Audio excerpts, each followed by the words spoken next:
So I made a couple of videos talking about poverty and the narcissism specifically within poverty and a lot of actions of those who are impoverished, which necessarily lead to them continuing to be impoverished. Uh, in this third video, I want to talk about the welfare of children and how poverty and bad choices puts that at risk, the welfare of the children who are born into these households, okay? All right, so you go out there, right? You carelessly reproduce, you have a child, okay? And when I say carelessly, I mean you have a child in a circumstance in which you do not have the money, the time, the intellectual capacity, the maturity, the patience. You have a child in a state of lacking, right? With a person that you probably will not be on speaking terms with by the time you're pregnant or by the time you get someone pregnant. Okay, you probably won't even be on speaking terms. This tends to happen a lot in various challenged communities. Okay, the parents are already at odds before the child has even breathed a breath of fresh air outside of the womb. Okay, so what happens as a result of these shitty choices? Okay, what you're gonna have to do, right? Because again, you're probably not gainfully employed and you probably don't have savings, which means you probably, if you're working, if you're not a burden on the state, what you're probably doing is working 2 or 3 jobs, which salute is commendable. If you're taking care of your life, I salute that. What does that necessarily mean though? Do you have money to pay for a babysitter? Do you have money to pay for some sort of outside service to care for your children while you're out working, busting those 12 to 16-hour days? Do you have the funds and the financial wherewithal to take care of that? Is the person you made the child with going to be available?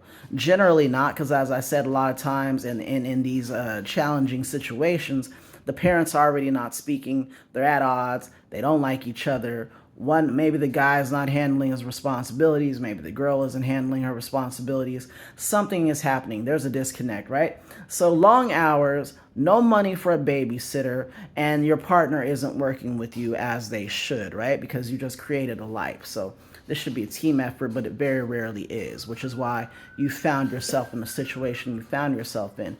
What becomes the thing that people normally do?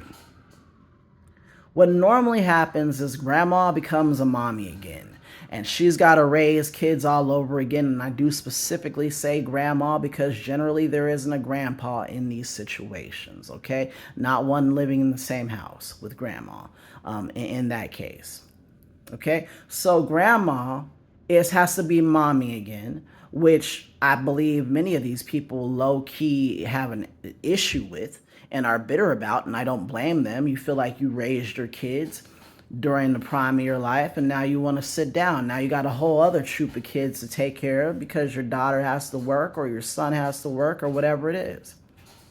What does that mean for the parent that's dropping the kids off? Now, largely, in impoverished situations, we have unchecked mental illness, and we have, and it's in rich people too. I'm not saying that this isn't, but just keep up with me. We have unchecked mental illness. We have a lot of child abuse, child neglect, talking to kids like they're animals, talking to kids like they're dogs, because you have overworked, stressed out parents who do not have the resources to adequately meet their own needs, let alone their children's, right? So you're going to throw your kids back into a situation that necessarily affected you in a bad way. Many of these people who dump their kids off with grandma, okay, and rarely grandpa, but the grandparents, whoever they may be, many of these people experience abuse in the very households that they're dropping the kids off in. You see, because of being impoverished and making certain choices, they have no choice but to do that. Who else is going to care for the kids? The kids are too young to care for themselves. They have to go somewhere, right? So you jumped out the frying pan into the fire, but you want to put your kids back in the frying pan. What are the negative things that can arise from that? The kid feels like a burden. I know you're not my real mom.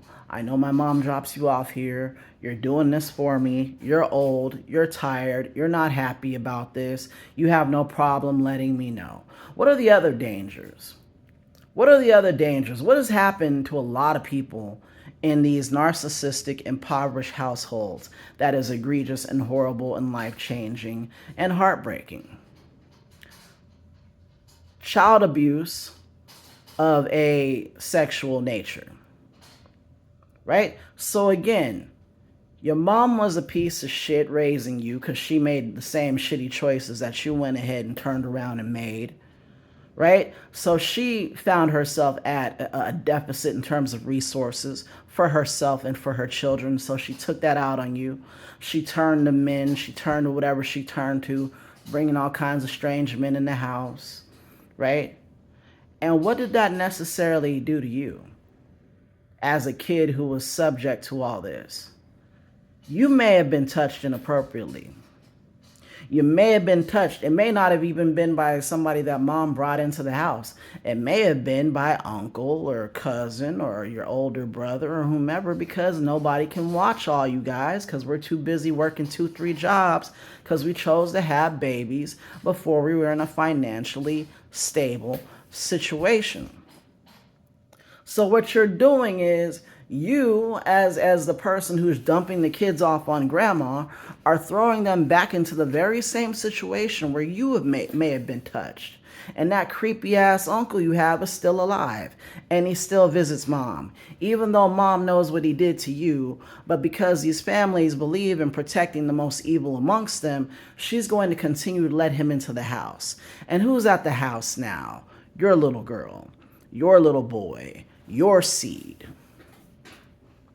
You get it? This is the cycle. This is the cycle. This is the carelessness with children. This is the reason I make these videos, and that's why I'm making this series on the poverty of narcissism. Or the narcissism of poverty, I should say. I don't see enough people just calling it what it is. Every time you talk about these issues of intergenerational abuse, be it psychological, emotional, physical, sexual, all you have, again, is these hand-wringing fucking assholes who come out the woodwork talking about, well, it's an issue that's very complex, and, it's very hard, and there's no single person to blame. And, we really have to look at all the things that contribute to a situation like that, because, you can't really point the finger, because when you're pointing the finger, you're pointing a finger at a victim. You know what? It doesn't matter. We've all been victims of something. But if we break the law, as sure as you're born, we're going to go to jail anyway. It's time to start calling shit out. It happened to me is no longer an adequate excuse. We really don't have respect for children in this world. We really don't treat them as precious as we should, because we throw them into situations that we know are bad. My narc mother, okay, who was unfortunately abused in a sexual way when she was a little girl, okay, which is the most demonic shit. How do you look at a child and want to do that? That's some demonic shit, right? But she was abused by the men that my grandmother brought in the house. The multiple fucking men that my grandma, my dear sweet old grandma, brought in the fucking house are the abusers of my mother. And what did my mother do as soon as she got older and started dating and was hot to trot? She brought in a guy who graped, and I'm going to say graped because I don't want YouTube to fuck with me, my cousin, which was a thing that we didn't talk about until much later in her life. This cousin grew up to become a prostitute and a stripper. She went on ahead and had a baby by a drug dealer. The drug dealer is currently incarcerated, and my cousin is somewhere off with her son, probably bringing bullshit guys into his life, and let's hope it goes better for him. But this is the cycle of poverty. That's why I don't have any feelings of compassion for people who experience something negative and turn around and do it to other people. Now, we've all been hypocrites. I'm a hypocrite often, and I try to check myself. I catch myself even when I'm in the middle of a sentence saying some shit. I'm like, you do that shit too. Shut up. You know you do that. Right? So I'm not going to accept it from me. I'm definitely not going to accept it from people who stand by, are complicit in the abuse and the neglect, okay, and the degenerate treating of children. We have to stop looking at the textbooks and, oh, this sociological theory. Here's a theory. If you don't like somebody slapping you across the face, don't slap anybody across the face. A child could understand that. Anybody could understand that. A dog knows, if I don't want this other dog to bite me, I better not bite him. Everybody understands that. It's the easiest concept in the world to understand, yet we sit here and act as though it's a more complex issue than it is. 9 out of 10, the biggest danger to a child is in the home. It's not the boogeyman anymore who's going to catch you and grab you off your bike when you're out riding around, the neighborhood. Largely, the threat is from inside. Whenever I've met people, particularly women, and they tell me their story, and they're like, such and such diddled me. And I'm like, who's that? My uncle, my father, my cousin, my brother, my mom's boyfriend, my mom's boyfriend, my mom's boyfriend. And it's always interesting to me how these people attract the same type of people. I feel like, and people, it may sound crazy, it may sound like I'm putting too much on people, but I legitimately think, okay, when people go through that and get diddled as kids, you know what I think they do? Unless they heal and get their mind right, I think they wish bad on their children. I think they wish that same bullshit on their children because they're too careless. They're too fucking careless. If something happens to you and you find it to be egregious and you have a child and you love that child, you're going to look for any possibility of that happening. Okay? I got a friend and she's got a daughter. This girl is like 12 years old. Okay? So she's young, but she's old enough to know, speak up if something happens and say no and have boundaries and all this stuff. She's old enough to know. She won't let that girl have sleepovers. She doesn't let that girl go to random people's houses unless she has met their parents, her and her husband. If they have not met the parents, if they have not been to the home themselves just so they can feel the energy of the home, the kid isn't hanging out there. And even if she has met them, she really still doesn't want them to have a sleepover. She does not trust shit because shit happened to her. Again, in her own house, by people with her same blood. She does not trust anything because she loves her kids. She grew up, got her mind right, healed, and decided, okay, let me be a mom and protect my kids rather than turning a blind eye to abuse so that my life's easier. And I don't have to deal with all the bullshit of the family being mad at me because I dropped a dime on a literal rapist who raped a child repeatedly. This is how the cycle continues. What is done to someone is what they will bring in, what they will attract. And if you're toxic, you will try to replicate that and push that on someone else. My mother brought into our house, what was the first guy after she left my stepdad for bullshit reasons, okay? My dad died before I was born, so I never had the opportunity to meet him, deal with him, none of that, right? So the only men I knew were the little replacement men, and I say men loosely with some air quotations, that my mom brought in. So the first one that she brought in post-divorce or whatever the fuck it was a guy who was about 400 pounds, hard breathing, okay, bad hygiene, ugly man. Okay, we were driving around. She had just left my stepfather. We were driving around and we saw a pizza place. And us being kids in the back of the car, we're like, we want pizza, we want pizza. She stops at this place, right? The guy running the place is named John, okay? All right? She stops at this place. I go in, we order pizza, and I went up and I said, I'd like a job. You know, I was 12. We were very poor, and I wanted money, and I wanted to help the family, and I wanted some pocket money for myself, buy candy, buy little things. And I went up to him, not even understanding child labor laws, and being like, look, I'd like a job, and I'm very good with numbers, and I can be a waiter, and I'd really like a job. And she started talking to him, saw he was a business owner, rubbed her two brain cells together, and said, oh, you've got money. A week later, I hear a knock on the door. I open the door. This guy rushes past me. He's so eager to get into this house and get to my mother, okay? All right? Now, a little background. This guy had a trick baby with a prostitute, okay, and was desperate for a woman. This man did not know how to bathe or do anything with himself. My mom was quite a good-looking woman in her day. So it was very clear what her interest was. Money. Okay? So she brings him in. We're all, hanging out in the living room. I pass out on the couch. My brother passes out on the couch. I wake up to them, my mother, and this guy on the floor having sex in front of us. This is a woman who was assaulted as a child. Why would you expose your child to any kind of sexuality? Me being me, I've always been, kind of direct. I always had a big mouth. I stood up.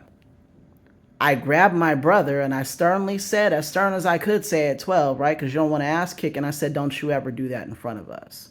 And I picked my brother up and I went in the room and I slammed the door. A week later, she had sex with him on the floor again. In full view of us. We were right down the hall. I woke up to go to the fucking refrigerator to get something, and there that's happening. That is some traumatizing shit. Nobody wants to see their mom fuck nobody. Okay? And my only question is, why did you feel the need to do this like this? If you want to be a whore, have them take you to fucking Motel 6 like the rest of these sluts do, and go get pounded out over there and get your rent paid. Why would you expose your children to this? This man has a trick baby. This is already not a good decision maker. This is somebody desperate for some sex to the point where he's willing to do this in front of your kids. That's an indication that he has a twisted mind. Who was the second man that she brought in the house? Okay, so while that mook, that fat fuck that moved in was still living there, breathing hard, smelling like shit, trying to fuck our mother in front of us every second as we're sitting there trying to be kids, right? She gets tired of him. His money stream ran out. He sold half of his business to this guy, and he was stupid enough to get a shitty fucking price for it. So he was broke. Therefore, she lost interest. Now you're just some fat fuck. You don't even have money to give me. So she gets a job doing basically like career research for people, helping people find jobs, She worked at a resource center. I forget the specific title. Right? So she's working at this resource center, and this, guy comes in. He's a good-looking guy, but a felon, a jobless felon, living in fucking Skid Row. And he comes into the office, and she's so taken by the mustache and the looks and the this and the that and being a Jezebel spirit. What she did a week after knowing this felon who had just robbed a purse from a lady and confessed that, and that was the reason why he felt like he, had hit rock bottom and no, I need to come in and, sell, or not sell, get a job, because I don't know why you wouldn't think of doing that prior to robbing an old woman. But yeah, she knows this guy for a week, and we're all sitting in the living room again, fat fuck included, and his daughter, who is my sister, and I love her, but the reality is she is a trick baby, okay, born to a meth-addicted mother. Stellar people, stellar guy, stellar decisions. I love my sister, though. This isn't about her. So as we're all in the living room, knock, knock, knock on the door, here comes mom carrying all these bags, and she's got a bike trailing behind her, and he's got his suitcases, and she moves him in. While the other weird sex offender fuck is also in the house. This is the narcissism of poverty. This is intergenerational shitty decisions. This is a person only caring about themselves. And were I not a strong enough individual, maybe I would have fallen into some fucked up shit. I've had fucked up shit happen in my life, and I've done fucked up shit, but I've gotten myself out of it. And I have stood up on my own 2 feet, and I am a survivor. My brother, on the other hand, being too young to understand what was going on, just saw me as being angry all the time and could not understand why I was angry. Could not understand why I was displeased with the situation, why I didn't like John or Milton or any of these guys, because he was too young to get it. And the triangulation between myself and my brother was already being pushed by my mother, which is also an intergenerational bullshit thing that these narcissists do. There is a method behind my madness. And I am sick of these decisions being made. I am sick of these dick-thirsty mothers fucking their kids up. These broke bitch mothers fucking their kids up, bringing in every problem they could possibly imagine to bring in just so they could get a little green or a little bit of dick.